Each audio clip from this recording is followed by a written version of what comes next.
जिंदगी की रेस में हमारे मार्क्स नहीं बल्कि हमारे गोल और स्किल्स मायने रखते हैं. Hello everyone, welcome to my channel. I hope you all are doing well. So in this video I'm discuss about how you score better in your board examination in class 10 and 12. So I have this scripted paper slip because I have don't missing any tips and don't skip any tips. So without any further, let's start it. जैसे कि हम सबको पता है board examinations students के सबसे important part होते हैं स्टूडेंट लाइफ में. इस बोर्ड एग्जामिनेशन का सबसे मेन जो मोस्ट क्रूशियल माइलस्टोन जो होता है वो बोथ स्टूडेंट्स का होता है. कहीं तो सेकेंडरी और सीनियर सेकेंडरी बोथ सफर करते हैं इस बोर्ड एग्जामिनेशन में. तो this 6 tips you help it out for your examinations better, your score better in your board examination. So how can you score better and you improve better in these 6 tips? You help it out from this. So first tips क्या है हमारा? सबसे पहला tips है calm and stay positive.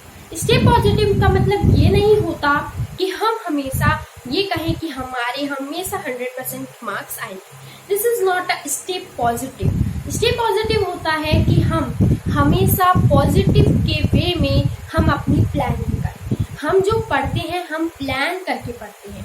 Plan करके अगर हम पढ़ लेते हैं तो हम जो हमारा ब्रेन है वो काम रहता है, हमें एग्जाइटी और डिप्रेशन नहीं होता. अगर हम बहुत सारी डिप्रेशन बहुत सारी चिंताएं लेंगे इस टाइम पे कि यस हमें पूरे में से पूरे मार्क्स लाने हैं, हमें 100% मार्क्स लाने हैं, तो ये नहीं हो सकता. क्योंकि मार्क्स से जरूरी हमारे लिए टाइम टेबल होता है, हमारे लिए कैसे हम अपने स्टडी को टाइम के अकॉर्डिंग मैनेज कर लेते हैं वो हमारे लिए सबसे इम्पोर्टेंट होता है. तो स्टे पॉजिटिव रहना बहुत जरूरी है. मतलब कि अपने स्टडी को टाइम के अकॉर्डिंग अपना मैनेज करना सबसे इम्पोर्टेंट होता है. अगर हम बात करें अपने ब्रेन को इस तरीके से ट्रेन करो ताकि हम अपने टाइम को अपने स्टडी के अकॉर्डिंग मैनेज कर सकें. जैसे कि हम अपने टाइम टेबल तो बना लेते हैं, उसको फॉलो नहीं करते हैं. हम एक चीज पढ़ने बैठते हैं, हमें लगता है हमें वो भी पढ़ना है, हमें वो भी पढ़ना है, तो ऐसे तो पढ़ाई होती नहीं है. अगर हमें टाइम टेबल बना लिया है तो उसको फॉलो करना और स्टे काम रह के पढ़ाई करना ही सबसे स्टूडेंट्स का सबसे कह सकते हैं इम्पोर्टेंट रूल होता है. तो ये सबसे इम्पोर्टेंट पार्ट है, फर्स्ट पार्ट है, क्योंकि हमें एग्जामिनेशन में पॉजिटिव रहना, काम रहना बहुत जरूरी है. मुझे ये भी करना है, मुझे वो भी करना है, नो. हमें एक सीक्वेंस में चलना है कि मुझे कैसे लर्न करना है, उसे रिवीजन करना है और कैसे उसकी प्रैक्टिस करनी है. यही राइट मेथड होता है किसी भी चीज को पढ़ने का. तो प्रैक्टिस करना बहुत जरूरी है, जबकि न्यू थिंग्स को लर्न करना. अब जैसे कि टाइम बहुत कम है बोर्ड एग्जामिनेशन आने में, सो हमें प्रैक्टिस करनी है जो हमने पढ़ चुके हैं, तो वो हमारे लिए ज्यादा हेल्पफुल रहेगा. टिप्स है प्रिपेयर शॉर्ट नोट्स. ये कहने में बहुत नॉर्मल लगता है कि हमें शॉर्ट नोट्स बनाने हैं, ये चीजें बहुत नॉर्मल होती हैं, बट सही तरीके से नोट्स बनाना कीवर्ड्स बनाना हमारे लिए टफ हो जाता है अगर हम सही तरीके से प्रिपेयर नहीं होते. अगर आप प्रिपेयर हो अपने सब्जेक्ट के लिए, उसके लिए सही तरीके से शॉर्ट नोट्स प्रिपेयर करना बहुत जरूरी होता है. जैसे कि फॉर एग्जाम्पल हमें पता होता है कि हमारे लिए कौन सा टॉपिक इस सब्जेक्ट का, इस चैप्टर का इम्पोर्टेंट है, तो उसको शॉर्ट नोट्स में कन्वर्ट करना बहुत जरूरी है. फॉर एग्जाम्पल अगर हम इकोनॉमिक्स का सब्जेक्ट लें, उसमें इन्फ्लेशन जो होता है वो हमारे लिए सबसे इम्पोर्टेंट होता है. इन्फ्लेशन आना मान्य रखता है. जैसे कि अगर हम कहें 3 मार्क्स में, 5 मार्क्स में या 10 मार्क्स में इन्फ्लेशन का एक क्वेश्चन देखने को मिल जाता है, तो हमें क्या करना है, उस इन्फ्लेशन को कुछ इस तरीके से पढ़ना है कि हम अगर 3 मार्क्स का है तो कैसे लिखना है, 5 मार्क्स का है और 10 मार्क्स का है तो कैसे लिखना है, उसको डायग्राम में कैसे कन्वर्ट करना है. यही हमारे शॉर्ट नोट्स में देखे जाते हैं कि हम कैसे उस तरीके को लिख पाएंगे कि नहीं लिख पाएंगे एग्जाम्स में. तो यही प्रिपेयर करना बहुत इंपॉर्टेंट होता है.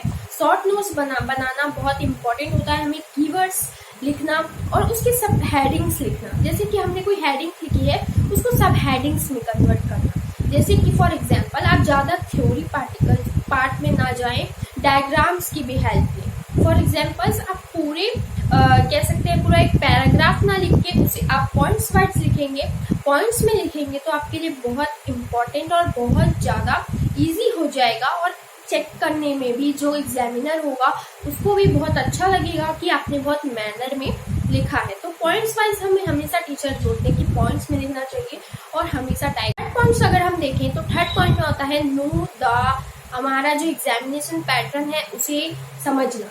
किसी भी एग्जाम्स में अगर हम बोर्ड एग्जाम्स लें या कोई से भी एग्जाम्स लें उसमें हमें एग्जाम्स के पैटर्न को पता चल गया, उसका पता चल गया कि हमारा एग्जाम्स किस पैटर्न में आता है, तो हमारे लिए 20% एग्जाम्स को आसानी से लर्न करने में आसानी होती है। फॉर एग्जाम्पल अगर हमने 12th क्लास का जो होता है पैटर्न जो होता है वो कुछ इस तरीके का होता है कि इंग्लिश की जो पेपर है उसमें MCQ देखने को मिलते हैं। और 12th क्लास में बायोलॉजी में हमें असर्शन रीजन देखने को मिलते हैं और कोड दिया जाता है, रीजन दिया जाता है जो हमें करना होता है। बायोलॉजी में देखने को मिलता है, मैथमेटिक्स में देखने को मिलता है। अगर हम 10th क्लास की बात करें, 10th क्लास में 80 नंबर का थ्योरी पार्टिकल होता है, थ्योरी पार्ट 80 नंबर का होता है, बाकी 20 पार्ट हमारा जो असाइनमेंट्स है वो 10th क्लास में कवर हो जाता है। तो बाकी जो मैथमेटिक्स है 10th क्लास की उसमें MCQ देखने को नहीं मिलता है। तो ये कुछ पैटर्न है जो हमें ध्यान में रखकर उसे पढ़ेंगे तो हमारे लिए सबसे इम्पोर्टेंट पार्ट हो जाएगा कि यस हमारे ये पार्ट इतना आना ही आना है। तो ये हमारे लिए बहुत इम्पोर्टेंट हो जाता है जो हमारे को प्री बोर्ड में ही पता चल जाता है कि किस तरीके का एग्जाम्स आने वाला है। तो यस एग्जाम पैटर्न को समझना बहुत इम्पोर्टेंट है। पॉइंट जो आता है वो होता है हमारे लिए जब हम टेक्स्ट बुक्स पढ़ते हैं तो उसमें हमारे को अंडरलाइन करने में बहुत इम्प्रूवमेंट होती है। अगर हम टेक्स्ट बुक्स का कोई भी चैप्टर पढ़ते हैं उसमें अगर आप अंडरलाइन या हाईलाइट कर देते हैं उस मेन पॉइंट को, मेन लाइन को, तो हमारे लिए वो बहुत इम्पोर्टेंट हो जाता है। जैसे कि अगर एक लाइन है आपको पता लग रहा है कि यस ये बहुत मार्क्स कंज्यूमिंग लाइन है, उसे अंडरलाइन कर लेना हमारे लिए इम्पोर्टेंट होता है और मार्क्स ऑब्टेन कर लेना हमारे लिए इससे हेल्प मिलती है। और हम जब गो थ्रू होते हैं बुक्स से, तो हमें क्या होता है उससे अंडरलाइन जो हमने की है उस पर ज़्यादा निगाह जाती है, हमारी नज़र जाती है और हम उसको दिमाग में रख लेते हैं और हमें मार्क्स जब हम एग्जाम में बैठते हैं तो उसको रिमेम्बर करना बहुत इजी हो जाता है अगर हमने अंडरलाइन की होती है। तो अंडरलाइन हमारे लिए बहुत इंपॉर्टेंट होती है, की रोल होती है, कीवर्ड्स जो होते हैं वो हमारे लिए बहुत इंपॉर्टेंट हो जाते हैं अगर हम उसे अंडरलाइन कर लेते हैं। फॉर एग्जाम्पल अगर हम मैथमेटिक्स की बात करें तो उसमें जो फॉर्मूलाज होते हैं उसे हम एक नोट्स बना लें कि ये सारे मेरे बुक के फॉर्मूले हैं, उसको हम गो थ्रू एक बार हो जाते हैं तो उससे हमारे लिए आसानी भी हो जाती है। तो अंडरलाइन बहुत इंपॉर्टेंट होती है। आपको अंडरलाइन जब भी आप रीडिंग करें तो अंडरलाइन जरूर करें, हाईलाइटर जरूर करें उस टेक्स्ट में और इम्पोर्टेंट लाइन्स में। इम्पॉर्टेंट और कहें सेकेंड लास्ट पॉइंट हमारे लिए आज का वो है कि अगर आपके प्री बोर्ड है उसे नेग्लेक्ट ना करें। प्री बोर्ड को कभी नेग्लेक्ट ना करें। प्री बोर्ड को हमेशा अपने फाइनल एग्जामिनेशन के तौर पे ही पढ़ें। ये हमारे लिए प्री बोर्ड्स एक ऐसे एग्जाम्स होते हैं जिसमें हम अपने आप को देखते हैं कि हम कहाँ पे स्टैंड कर रहे हैं, हमारी प्रिपरेशन कहाँ पे स्टैंड कर रही है, उसके हिसाब से ही हम एग्जामिनेशन में आगे जो हमारा मेन एग्जाम होता है उसको हम उसी तरीके से देख पाते हैं। बट अगर हम देख लें कि हमारे प्री बोर्ड में कौन कौन सी गलती हुई है तो हमारे लिए बहुत आसान हो जाता है लास्ट जब एनुअल एग्जामिनेशन होता है उसमें।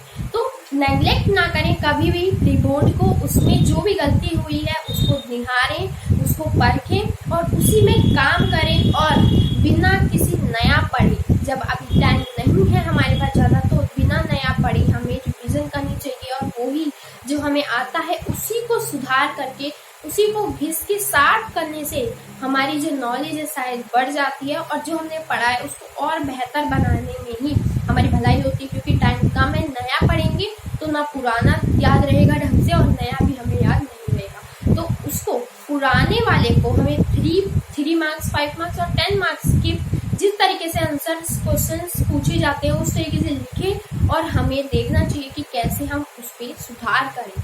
तो यस, अब हम बात करते हैं लास्ट टॉपिक जो है हमारा 6 पॉइंट। क्या होता है कि हम जो है बोर्ड एग्जाम्स आ जाते हैं, हम हेल्थ में बिल्कुल भी हम हेल्थ को नहीं देखते हैं और पढ़ाई में लगे रहते हैं। तो पढ़ाई तो करनी होती है बट हमेशा तो नहीं करनी होती, 24 घंटे नहीं करनी होती। हमारे लिए एक्सरसाइज करना और हेल्थी फूड कंज्यूम करना बहुत जरूरी है। कैफीन को नेग्लेक्ट करो, कैफीन को हटाओ, उसकी जगह आप च्युइंगम कर सकते हो, च्युइंगम का यूज करते हो, उससे आपकी ब्रेन साफ रहता है। च्युइंगम चबाने से आपकी जो ब्रेन की मसल्स हैं उसको भी एक्सरसाइज मिलती है। और कैफीन से दूर रहो, उसकी जगह जूस ड्रिंक्स पियो जो कि हेल्थी होती है। उसके बाद अगर हम बात करें हेल्थ की, तो एक्सरसाइज करना और प्ले करना, खेलना और साइकिलिंग करना बहुत इम्पोर्टेंट होता है।